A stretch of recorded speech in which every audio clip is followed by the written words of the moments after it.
গরুর মাংস রান্না করছি। ১ কেজি গরুর মাংসের জন্য এই মসলা। আলহামদুলিল্লাহ। আসসালামু আলাইকুম। আপনাদের প্রিয় বোন আমাদের গল্পের রাজলক্ষ্মী কুরবানির গরুর মাংস রান্না নিয়ে সহজ রেসিপি নিয়ে আমার রেসিপি নিয়ে আমি চলে এসেছি। একেকজন একেক নিয়মে রান্না করে। অনেক রকম অনেক ধরনের উপায় আছে গরুর মাংস রান্না করার। একেকজন একেকভাবে করে। যার যেটা ভালো লাগে, যে যেটাতে ভালো মনে করে। তো দেখুন আমি এটা গরুর মাংসের গ্রেভি।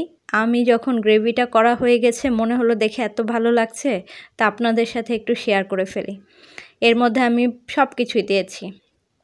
এই যে দেখুন কোরবানির মাংস কোরবানির আগের দিন মানে গত রাতে নিয়ে এসেছে আমার হাজব্যান্ড বেঙ্গল মিট থেকে 1 কেজি গরুর মাংস নিয়ে এসেছে বেঙ্গল মিট থেকে। তো বৃহস্পতিবার রাত্রে নিয়ে এসেছে, আমি আজকে রান্না করব, এটা ঈদের দিন রান্না করছি। এই যে রান্নার মাংসটা বেঙ্গল মিটের মাংসটা খুব ভালো ছিল। আমি এটা ধুয়ে পরিষ্কার করে নিয়েছি, চর্বি ছিল না, হাড়ও তেমন একটা নেই, শুধু মাংস। খুব ভালো লাগলো আমার মাংসগুলো দেখে। ধুয়ে পরিষ্কার করে নিয়েছি, পানি ঝরিয়ে নিয়েছি। তারপর আমি এর মধ্যে দিব এই যে গোটা গোটা রসুন বাটা কিন্তু আছে, কিন্তু আমি এই গোটা রসুনগুলো দিব। এই যে দেখুন তেলটা উপরে উঠে আসতে শুরু করেছে। একটু করে পানি দিতে হবে আর কষিয়ে নিতে হবে। আমি এর মধ্যে গরম পানি ইউজ করে থাকি। আমি সব সময় রান্নার সময় গরম পানি ইউজ করি। একটু করে গরম পানি দিব আর মশলাটাকে অনেক ভালোভাবে কষিয়ে নিতে হবে। একটু একটু গরম পানি দিচ্ছি আর 3 থেকে 4 বার পানিটা যখন শুকিয়ে আসছে, তেলটা উপরে উঠে আসছে, তখন আমি আবারও একটু পানি দিচ্ছি। সো এভাবে 2 থেকে 3 বার আমি পানি দিয়েছি। মাংসটাকে অনেক ভালোভাবে কষাতে হবে। আপনি মাংসটা যত বেশিভাবে কষাবেন, যত তেল উঠবে, তত বেশি স্বাদ হবে আপনার তরকারি খেতে।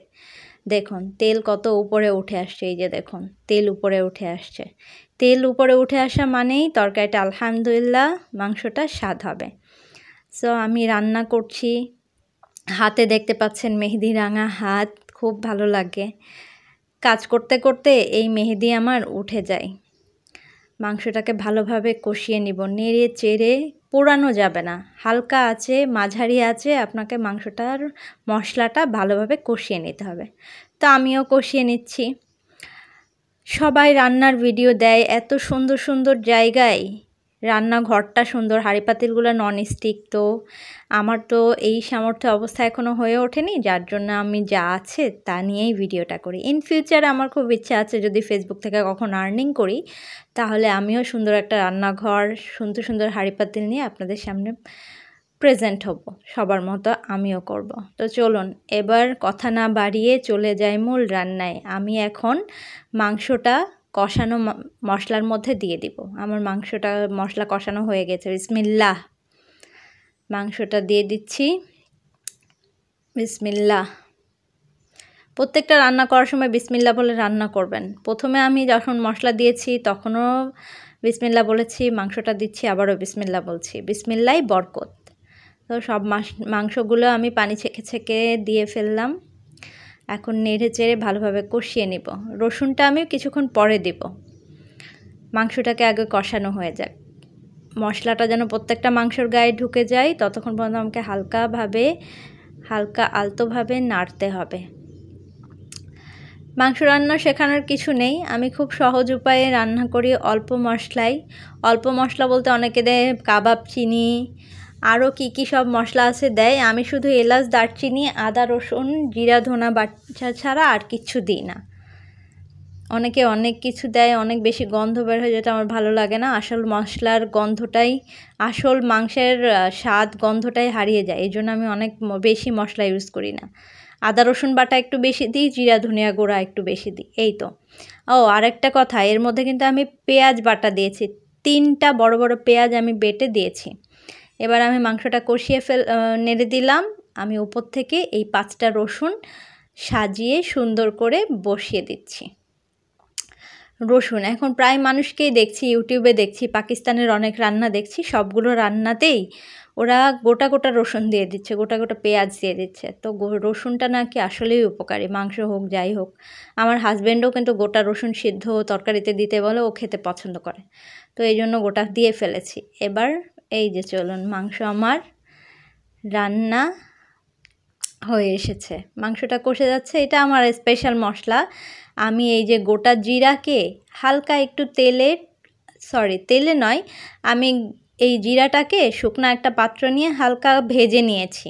ভেজে নিয়ে এই যে আমার হাতে করা হেমলদস্তা জিরার গুঁড়াটা আমি সবসময় রান্নার শেষে দিই, কারণ রান্নাটা যখন আমার হয়ে আসে, গরুর মাংসটা যখন আমার হয়ে আসবে, নামানোর কিছুক্ষণ আগে গরু বা মুরগির মাংস যেটাই হোক না কেন, নামানোর একটু আগে গোটা জিরাকে একটু হালকাভাবে গরম করে নিয়ে, যেটাকে ফ্রাই বলে, ভেজে নিয়ে আমি এই যে হাত দিয়ে গুঁড়া করে ফেলেছি। এই যে দেখুন গুঁড়াটা। এখন আমি এই গুঁড়ো মাংসের মধ্যে দিয়ে দিব। এই যে দেখুন, আমার কিন্তু মাংস রান্না সেদ্ধ হয়ে গিয়েছে। সেদ্ধ পরিমাণ মতো আমি পানি দিয়ে ফেলেছিলাম। কিছুক্ষণ সিদ্ধ হলে এখন গোস্তটা আমি নামানোর কিছুক্ষণ আগে এই জিরার গুঁড়োটা সুন্দরভাবে চারপাশে ছিটিয়ে দিয়ে দেবো। এটা দেওয়ার পরে কিন্তু আমি নাড়াচাড়া করব না, আর এটা দিয়ে অনেক বেশিক্ষণ ফোটানোও যাবে না। ঠিক নামানোর 5 মিনিট আগে বা 2-3 মিনিট আগে আপনি এটা দিয়ে ফেলবেন। দিয়ে ফেলে একটু ফুটবে, আর আপনি এটা ঝাঁকিয়ে দিবেন। এই তো মাংস হয়ে এসেছে আমার। চলুন দেখি। আলহামদুলিল্লাহ, আমার মাংস রান্না কমপ্লিট। সো এই সোজা নিয়মে রান্না করতে কার কার ভালো লাগে, বা কে কে আমার মতো এই সহজ উপায়ে মাংস রান্না করে থাকেন জানাবেন। এখন খাবার পালা। তো অনেক ক্ষুধা লেগেছে, ঈদের দিন দুপুরবেলা গরুর মাংস দিয়ে ভাত খাওয়ার জন্য আমি রেডি। আপনারা কে কে খেলেন একটু জানাবেন। এই যে দেখুন গোস্ত, আমার হাড় গোস্তওয়ালা ভালো লাগে। সো আলহামদুলিল্লাহ, কেমন লাগলো ভিডিওটা অবশ্যই কমেন্টের মাধ্যমে জানাবেন। কার কার রান্নার সাথে আমার এই রান্নার রেসিপি মিলে গেছে সেই আপুরা অবশ্যই কমেন্ট করবেন। তো সবাইকে ঈদ মোবারক, ভালো থাকবেন, সাবধানে থাকবেন। খুদা হাফেজ।